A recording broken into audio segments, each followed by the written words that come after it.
একটা পরিবারে দুই স্বামী স্ত্রী আর ছোট একটা বাচ্চা ছিল।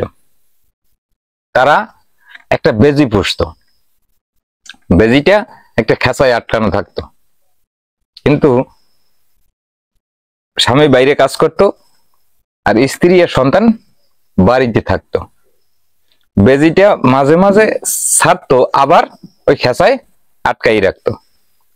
একদিন ওই স্বামী গেছে কাজে, স্ত্রী জল আনতে যাবে, তখন বাচ্চাটার সামনে এক খাল জল রাইখা ওই যাওয়ার সময় বেজিটারে বলতেছে যে তুই কিন্তু দেখিস আমি একটু জল নিয়ে আসি।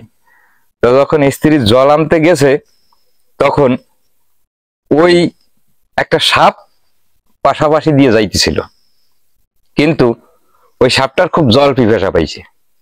ওই যে বাচ্চাটার সামনে যে থালে জল দিয়ে গেছে, ওই জল দেখে ওই সাপ ওই জল খাইতে আসছে। যখন জল খাইতে আসছে ওই সাপটারে দেখে ওই বাচ্চাটা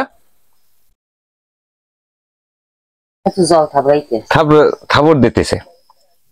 এখন ওই যখন ওই থাবা দেওয়ার পরে ওই সাপ ব্যথা পাই ওরে দংশন করছে। যখন ওই দংশন করছে, বেজি কিন্তু ওই খেসার মধ্যে বসে দেখছে। ও জোর দিয়ে খেসা ভাইয়া বাইরিয়া সাপড়ে মারছে।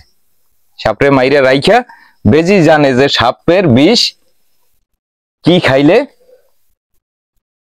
সাপের বিষ নষ্ট হয়। তখন ওই সাপ মাইরে রাইখা বেজি চলে গেছে জঙ্গলের দিকে।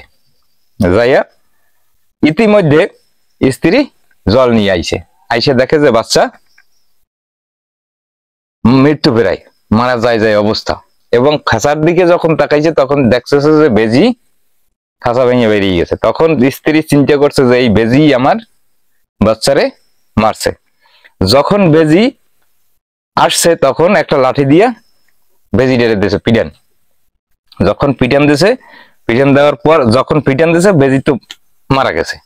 কিন্তু মারা যায় অবস্থা, এরকম সময় বেজি মুখ খুলছে বা দেখতেছে যে মুখের ভিতর কিছু একটা আছে। কিন্তু স্ত্রী তো খুব কান্নায় ভেঙে পড়ছে, তার স্বামীর খবর দিয়েছে। খবর দেওয়ার পরে স্বামী বাড়িতে আসছে।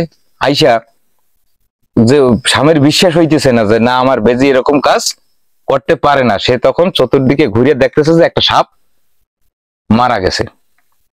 এখন তখন স্বামী বুঝতে পারছে যে ওই সাপ মারার জন্যই ওই বেজি খাঁচা ভেঙে বেরিয়েছে।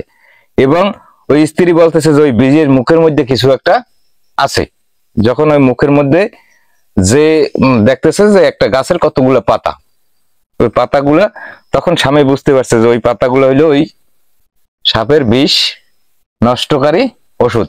এবং যখন ওই সাপ পাতাগুলা মানে রস কইরা ওই বাচ্চাটা খাওয়াই দিয়েছে, বাচ্চাটা আস্তে আস্তে আস্তে আস্তে সুস্থ হয়ে গেছে। এখন এই সমাজে এরকম কিছু ঘটনা ঘটে। তাই কোনো কাজ করতে গেলে, কোনো কিছু কাজের বিচার করতে গেলে আগে চিন্তা ভাবনা করে তারপর বিচার করতে হয়। এই জন্য বলতেছে কি, তুমি কি বলছিলা যে ভাবিয়া করিও কাজ, করিয়া ভাবিও না। আমাদের এটা সবসময় স্মরণ রাখা উচিত। ধন্যবাদ। পরবর্তী গল্পের আসরে সবাইকে আবার আমন্ত্রণ রইল।